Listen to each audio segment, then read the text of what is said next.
very solid run. There's that nose grind over the depth box, and here is that edger I was talking about. Well, that was a wheel. As far as I'm concerned, no matter what you're placing, I think you already won because you just put in a little bit more effort than everybody else.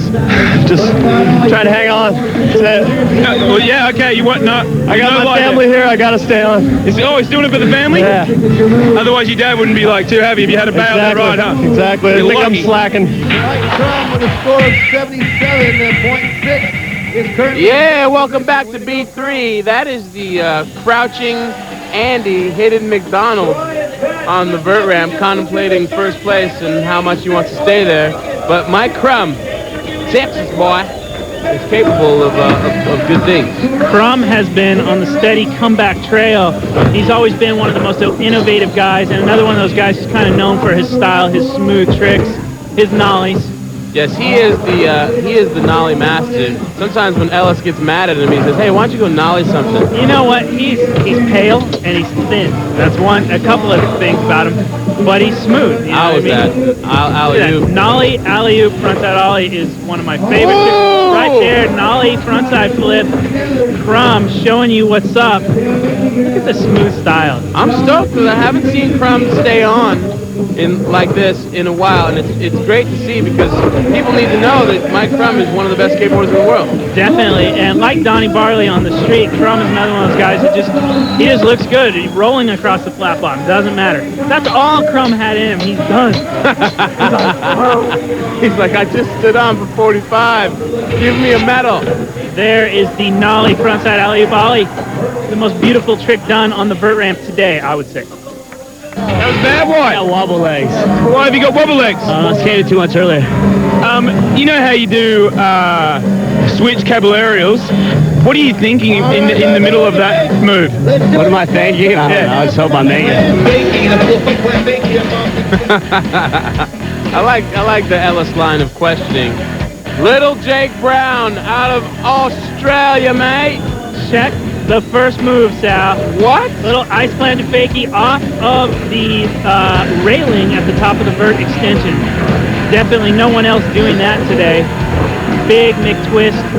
Jakey Brown was ripping it up today. Nice to see Jakos in the final.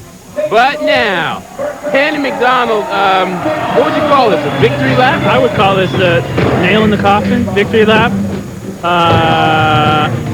One more for the road. One more for all the mullets in Louisville. He's not slowing down. The pressure is off, and it gives him the freedom to just kind of go off, try to go big, try to throw some more difficult combinations, and just kind of put on a show without that pressure of having to worry about whether he makes it or not. Because he's sitting lovely in first, and it's nice to see. This is going to be a really good confidence builder, I think. Oh! And there I go. Little nollie frontside flip. Hey! I'm the jinx. Hold on. He's coming back. He's coming back. Don't expect anything less from Andy than a shocking display of technical combinations right here. Yeah, more of a display in 5 seconds. 540 burial. Can do in 45 seconds. Nollie, frontside burial, heel flip, lean, whatever that was. And he's just like, okay, I'll take that. I fell, but I just threw a combination that was gnarlier than anything else done today. Crouching Andy, hidden burial, 540 McDonald. Check the combinations. Notice his feet just preparing them across the flat. Andy, I'm trying to shake your hand, man. Congratulations, Andy McDonald, winning, killing it here in Louisville, Kentucky, followed by some people we don't normally get to see in the final, like Max DeVore and Brian Patch. And you got to wonder if Andy McDonald gets nervous after all these years. No, I don't know. I've been competing in these contests like as a pro for like 7 or 8 years now, and it depends.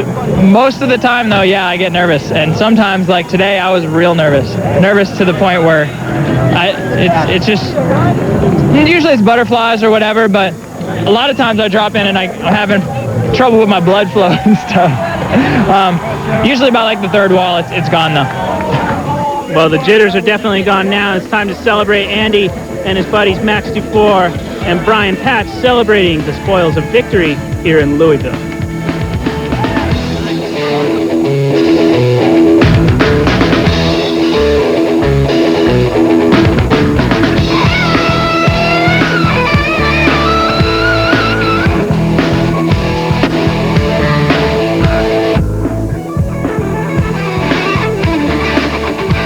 Well, that is going to do it for the Louisville B3 activities. But you know what? I know you enjoyed it and you were hyped on it. And you know what? We're also moving forward to the X